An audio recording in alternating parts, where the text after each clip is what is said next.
سے ہٹ کر پروگرام کے ساتھ میں ہوں آپ کا میزبان عطا محمد تبسم. میرے ساتھ ممتاز صحافی وجی احمد صدیقی سینئر تجزیہ نگار موجود ہیں. آج ایک بہت ہی افسوسناک واقعہ پیش آیا. مری کی سیاحت جہاں لوگ سیر و تفریح کے لیے جاتے ہیں اور وہاں سے یہ خبریں آ رہی ہیں کہ 21 سے زیادہ افراد ہلاک ہو گئے ہیں اور ان میں کچھ پوری فیملیاں ہیں جن کے بچے بھی ہیں، خواتین بھی ہیں، مرد حضرات بھی ہیں. اور اس صورتحال کے اندر وجی صاحب کیا صورتحال پیش آئی ہے، ذرا کچھ آپ اس پہ روشنی ڈالیں گے؟ بہت افسوسناک صورتحال ہے، کیونکہ یہ اب تک تو اطلاع صرف 21 افراد کے جاں بحق ہونے کی ہے جن کی لاشیں ملی ہیں. اب پہلے جس دن جو کہا گیا تھا کہ 1 لاکھ سے زیادہ گاڑیاں، وہ فواد چودھری صاحب نے اپنے ٹویٹ میں بھی کہا کہ 1 لاکھ سے زیادہ گاڑیاں جو ہیں وہ گلیات اور مری کے علاقے میں داخل ہو گئی ہیں.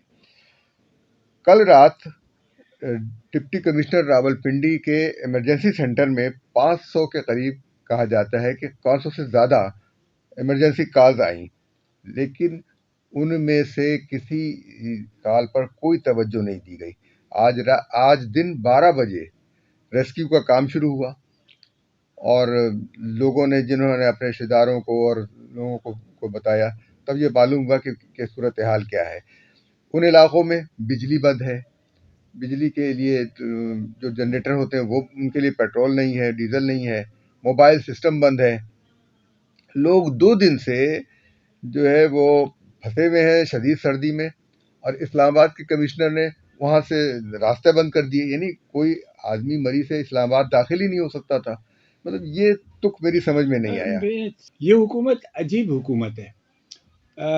ان کے وزیر فواد چودھری نے 5 جنوری کو ایک ٹویٹ کیا تھا اور اس ٹویٹ میں انہوں نے کہا تھا کہ اس سال 100 بڑی کمپنیوں نے 929 ارب روپے منافع کمایا ہے اور مری میں جو ہے 1 لاکھ گاڑیاں داخل ہو گئی ہیں اور یہ لوگ سیاحت کر رہے ہیں اور اس سیاحت سے اس ملک کو اور عوام کو فائدہ ہوگا.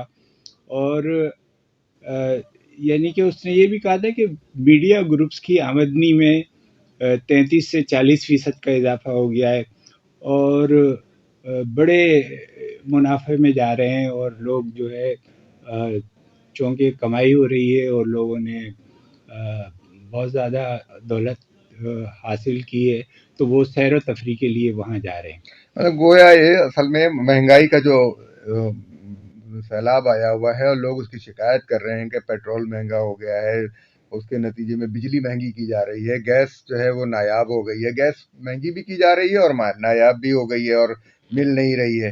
تو اس کو پروپیگنڈا سمجھ رہے ہیں، اس کو پروپیگنڈا کہہ کر اس کا سدباب کرنا چاہ رہے ہیں. لیکن یہ دیکھیے کہ ایک طرف تو 5 جنوری کو یہ ان کو پتا تھا کہ 1 لاکھ گاڑیاں وہاں داخل ہو گئی ہیں اور 1 لاکھ گاڑیاں مری کے علاقے کی کیپیسٹی نہیں ہے. وہاں پہ اتنی گاڑیوں کا جانا اور ان کو مینٹین کرنا اور راستوں کو کرنا، اور اس کے ساتھ ہی 5 جنوری ہی سے محکمہ موسمیات کی جانب سے یہ الرٹ بھی آنا شروع ہو گیا تھا کہ بالائی علاقوں میں برف باری اور موسم اور یہ تمام چیزیں. تو یہ حکومت کی کیا نااہلی ہے کہ اس نے بجائے اس پر توجہ دینے کی کہ یہ تمام لوگوں کے جانے سے وہاں پر کیا صورتحال پیدا ہوگی اور کیا صورتحال کنٹرول میں رہے گی یا نہیں رہے گی، اس کے بجائے انہوں نے اس کے اوپر خوشی کا اظہار کرنا شروع کر دیا کہ دیکھیے اتنے لاکھوں لوگ جو ہیں وہاں، لاکھوں گاڑیاں وہاں پہنچ گئی ہیں. یہ کیا بات ہے؟ اچھا، اس کے بارے میں کیا کہوں کہ میں نے ابھی آج ہی ایک خبر پڑھی تھی، میں نے اس کی تفصیل سے مجھے دیکھ لینا چاہیے تھا، مجھے اس حوالے سے اس کا تعلق جڑتا ہوا نظر آتا ہے. گلیات میں کوئی ہوٹل بن رہا ہے اور وہ ہوٹل جو ہے عمران خان کے ایک قریبی دوست کا اور اس کو دیا گیا اس کا ٹھیکہ.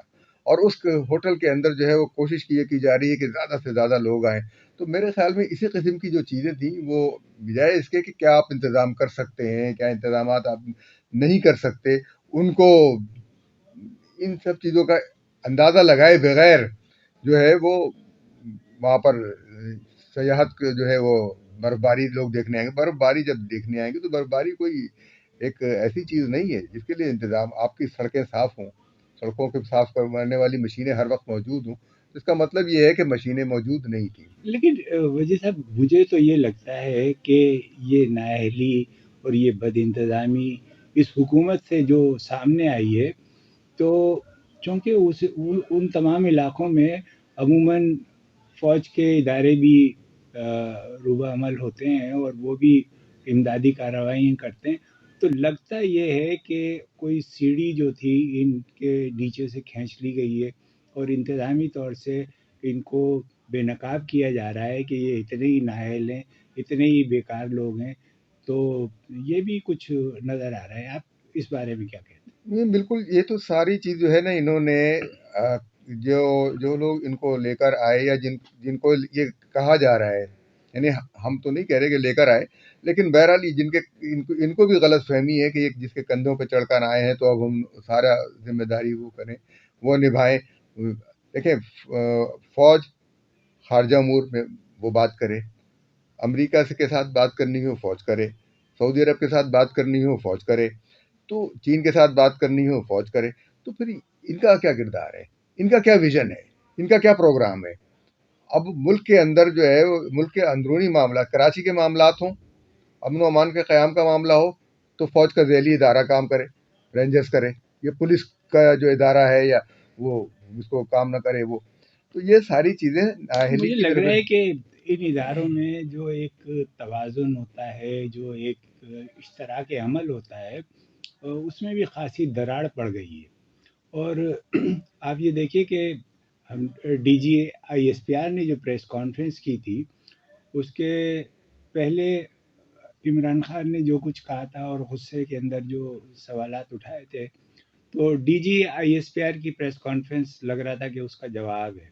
اور اس پریس کانفرنس کے فوراً بعد ایک ٹویٹ کے اوپر عمران خان نے کہا ہے کہ میں نے ابھی آرمی چیف کے ایکسٹینشن کے معاملے پر غور نہیں کیا.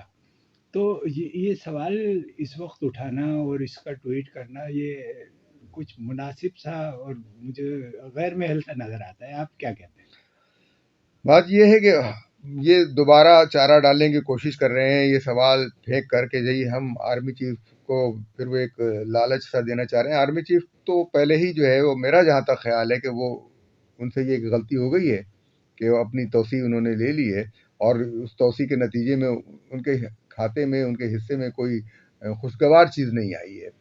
اس لیے ہمیں غور کرنا چاہیے کہ یہ جو حادثہ ہے، یہ جو سانحہ ہے، یہ دیکھیے وقت کرتا ہے پرورش برسوں، حادثہ ایک دم نہیں ہوتا. یہ سانحہ بتا رہا ہے کہ این ڈی اے میں نے بتا دیا تھا، محکمہ موسمیات نے پیشگوئی کر دی تھی، اور انہوں نے وزیر اعظم صاحب نے کیا ٹویٹ کیا ہے اس وقت کہ یہ جو معاملہ ہوا ہے تو یہ عوام کی بہت زیادہ وہاں پہنچ جانے کی وجہ سے، اور تو ایک طرف تو آپ عوام کے زیادہ پہنچ جانے کو خوشحالی کا ذریعہ کہہ رہے ہیں، اپنے آمدنی کے اضافے کی بات کر رہے ہیں اور اس پر خوشی کا اظہار کر رہے ہیں آپ کے وزیر، اور دوسری طرف آپ کہہ رہے ہیں کہ لوگ زیادہ پہنچ گئے. یہ تو کیا یعنی ہے؟ ان کا یہ کہنا ہے کہ غلطی بھی انہی کی ہے، موسم جو ہے اور موسم کی وجہ سے ہوا. تو بھائی یعنی موسم ظاہر ہے قدرتی آفات ہر جگہ آتی ہیں، لیکن ٹریول ایڈوائزری جاری کی جاتی ہے، لوگ اس کے احتیاط کرتے ہیں.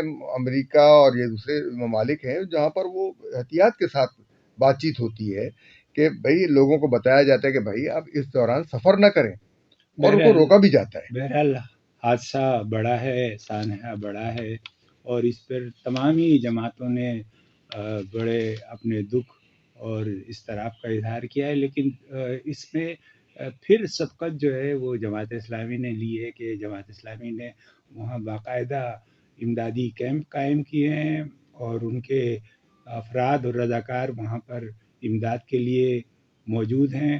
اور پنڈی کے اندر تو انہوں نے ایک بہت بڑا جی بڑا نیٹ ورک بنا دیا ہے انہوں نے. نیٹ ورک بنایا ہے جہاں پہ لوگوں کو بحالی کے لیے مدعو کیا جا رہا ہے اور ان کو ٹھہرایا جا رہا ہے. بہرحال یہ ایک تو ایک فلاحی تنظیم ہے یا ایک این جی اوز کی محض ذمہ داری نہیں ہے، یہ حکومت کی ذمہ داری ہے.